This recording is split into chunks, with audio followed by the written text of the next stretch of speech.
So today we are going to study the part, can matter change its state? Can matter change its state? Change its state. This is from the lesson number 1, that is the matter in our surrounding, from standard 8. Now, can matter change its state? Yes, matter can change its state. When we heat the solid, you know that the solid at its melting point converts into liquid.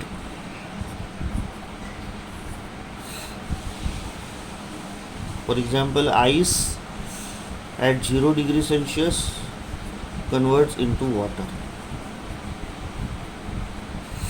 Now, you know that in solids the particles, they are closely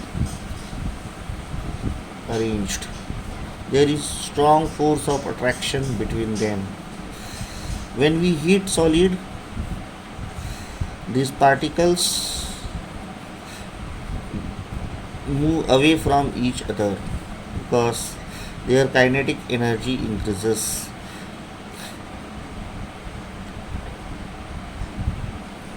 At a particular temperature, all these particles, they break the forces of attraction between them. They move away from each other due to their particular distance between them. They convert into liquid. So this is how we will find solid changes into liquid. Now we can do one experiment. Take one beaker, place it over wire gauge, heat the beaker with the help of Bunsen burner or spirit lamp. Take some ice cubes in beaker, place one thermometer which with bulb inside the ice cubes. So we will find when we heat, the temperature increases and it remains constant at 0 degrees Celsius. At 0 degrees Celsius, we will find the entire ice converts into water. So we will call melting point of ice is 0 degrees Celsius, that is 273 degree Kelvin. Okay, so this is the temperature at which the entire ice converts into water. There is no rise in the temperature. Why there is no rise in the temperature at melting point? Because this energy is used by particles to move away from each other and to break the forces of attraction between them. Okay, therefore the temperature, that is the melting point of the solid, remains fixed. We will find that energy is hidden in the content, and that energy, it is called latent heat of fusion. In the same manner, we will find liquid on heating changes into gas at its boiling point. Boiling point, it is the fixed temperature at the given atmospheric pressure where the liquid changes into gas. You know that in liquid the particles, they are away from each other, as compared to solid, they can slide, they can move little bit more as compared to solid.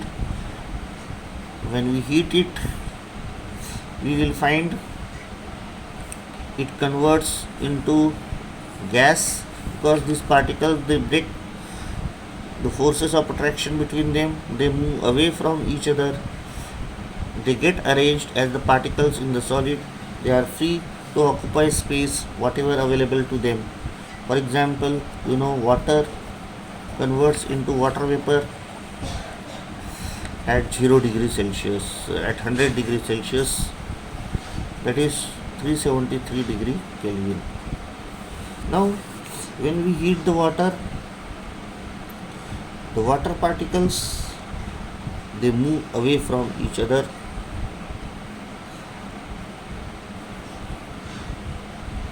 and the temperature increases.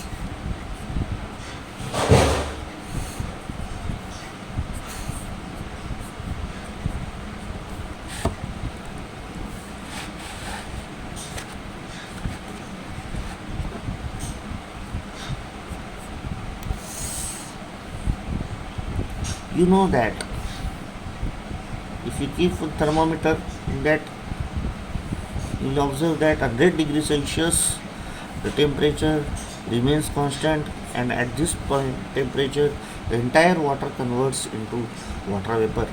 That is why the temperature remains constant, because that energy, it is utilized by these particles to break the forces of attraction between them and to move away from each other, and their arrangement will become just like gases, where the particles are free to move away and occupy space as whatever they have.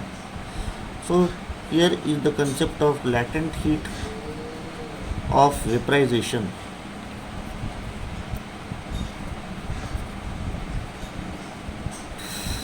It is the heat required to convert 1 kg of water into water vapor at the given atmospheric pressure at its boiling point. Okay, that heat is, we will find in the liquid, because it is required to keep the molecules apart from each other, moving away from each other, that is converting its state. Therefore, water at 100 degrees Celsius have less energy as compared to water vapor at 100 degrees Celsius. Thank you.